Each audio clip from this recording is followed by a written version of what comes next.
Live in Time is a new romantic drama starring Florence Pugh and Andrew Garfield. This one told in a non-linear storyline format. Florence Pugh and Andrew Garfield, they meet, they fall in love, they start dating, they move in together, they have a kid. Standard relationship stuff right there. Florence Pugh is also this aspiring chef. She wants to be, on top of the world. She's really good at what she does. One day, though, she is diagnosed with stage 3 ovarian cancer, and now it's just her and Andrew Garfield ultimately figuring out what they do going forward now that they've been faced with this new obstacle. I remember watching the trailer with my girlfriend for this movie, and immediately the vibe was this is going to be an emotionally just so powerful movie on every level. It's going to wipe you out. Everyone's going to need tissues. And people were already crying from the trailer. I mean, that's what people thought we were getting. We were going to get the next great romantic drama. Yeah, like I said, the trailer looked great. You had two of the best actors in the game in this movie right now. I was very excited to see what would happen here. And yeah, I'll say that much right out the gate. Florence Pugh and Andrew Garfield, I thought they were both great in this. I've seen them both actually play their British selves in real life, because I don't know if I've ever seen either of them do that. Actually, no, I think Florence Pugh has maybe a couple times. Andrew Garfield, I don't think ever has. Maybe in anything I haven't seen, no, but maybe he has. Not sure. But no, what I liked seeing with both of them is they didn't come off as like these desperate people that just needed someone in their life and they just kind of found each other, whatever. It's like, they just had what are the best, meeting stories for couples. It's like, yeah, we were fine, everything was good, and they kind of just like ran into each other, and then, yeah, shit happens. Love happened. I thought their chemistry was really, really good with each other. They played off each other very well. It was very easy to believe that they fell in love with each other and they create this life together. One of the things that I really need to give this movie props that I think a lot of romance movies don't do is the romance between them felt real.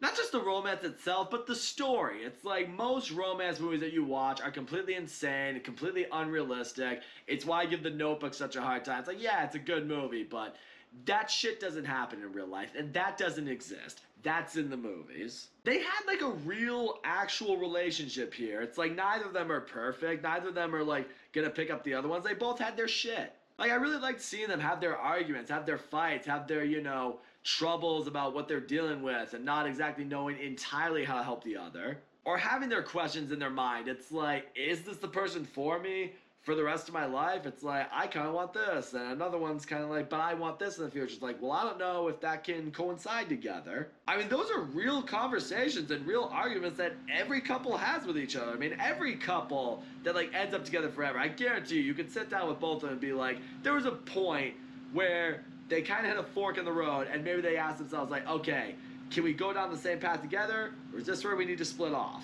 The idea that anyone was absolutely certain about their significant other their entire life is absolutely ridiculous. Because yeah, I appreciate the movie touched on that here. It's like, and yeah, when you fall in love with someone, you want to ignore the things that might be important to you, but you also know you can't. Even when it came down to their arguments in this movie, I mean, those also felt real. It's not like, one person did something wrong, the other person just has to come back and just kiss ass the whole time or something like that.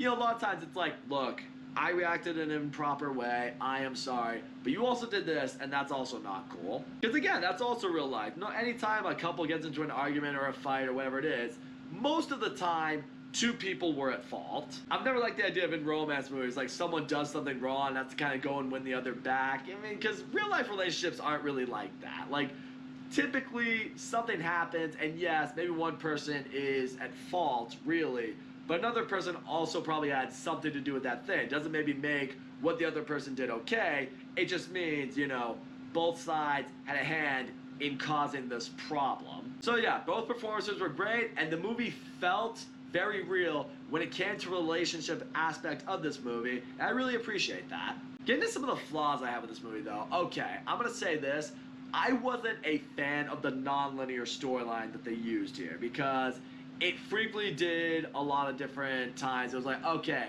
we're gonna take you to before they met. Okay, now we're gonna take you to when they're dating. Okay, now we're gonna take you to when they had their kid. Okay, now we're gonna go back a little bit to when they were kind of figuring their shit out. Okay, now Florence Pugh's pregnant. For a while, it's a little all over the place, and the whole time I'm watching this, I'm kind of thinking in my head, I'm like, I feel like this would have worked better if they just told it in a normal storyline.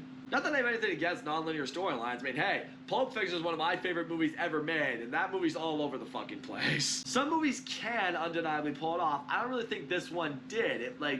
It kind of took me out of the movie a little bit. It had us going all over the place to different storylines where I think it would have worked better if we just kind of stayed in a normal flow, because you would have really seen these characters just growing and, falling in love together and creating their life together and facing issues together in a more cohesive way, I feel. Also, I'll say this much, and I can only speak for myself here. I mean, you might be entirely different, but I wish the movie emotionally hit me a lot harder than it did. I mean, you watch the movie and you kind of get a sense where it's going and what's going on and like how the characters are dealing with it.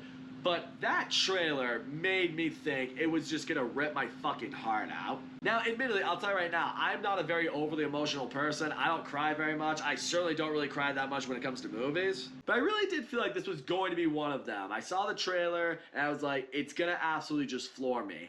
And it didn't really. I'm not going to stand here and say I felt nothing or anything like that, but I do feel there were a couple specific moments the movie really wanted you to feel the impact, emotionally speaking, and it just didn't quite hit it with me as hard as it was intended. Again, that's just me speaking right there. I am not you. Maybe you did feel it in some type of way, or maybe you would if you saw this movie. I just didn't. So all in all, I will say We Live in Time, it's a solid romance. Florence Pugh and Andrew Garfield both were really good in this movie. I liked their chemistry together. I liked how real they made their relationship appear to be. Again, any relationship, there is love, there is loss, there's trauma, there's hardships, there's arguments, there's both sides doing something wrong. I appreciate the realistic romance to no end because I don't like the bullshit that we see in most romance movies nowadays. Had moments that were funny, had moments that were touching, no moments that emotionally floored me as much as I was hoping for. Wasn't the biggest fan of the non-linear storyline. I think it could have benefited more from just being a coherent, by-the-book story. But in the end, fellas, I'll tell you this much. If your girlfriend's trying to drag you to see a romance movie, she wants you to go see this one, it's not the worst thing she could take you to. I can guarantee you that. So that's all I'm going to say, guys. Thank you so much for watching my video. And as always, don't forget to comment, like, subscribe, and I will see you all next time.